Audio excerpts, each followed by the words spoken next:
Hermanos, hermanas del Centro Cultural Sartañani, un gran jalaya para ustedes, hermanos, por su aniversario.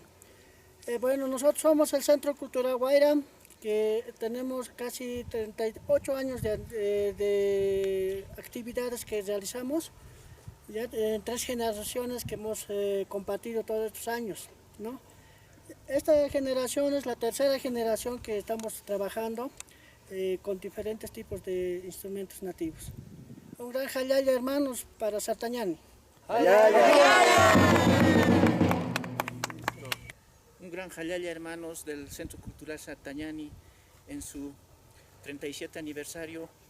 Acá les hemos presentado una danza que es muy tradicional, muy practicada en la región de Lomasuyos, cercano al lago Titicaca, que representa pues una danza guerrera de hace mucho tiempo que nuestros abuelos bailaban, tocaban, interpretaban.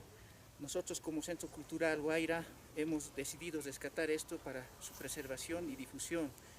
Mediante esta danza pues les damos un saludo, un jalaya desde acá, desde esta parte del Collasuyo a todos ustedes, hermanos. ¡Jalaya!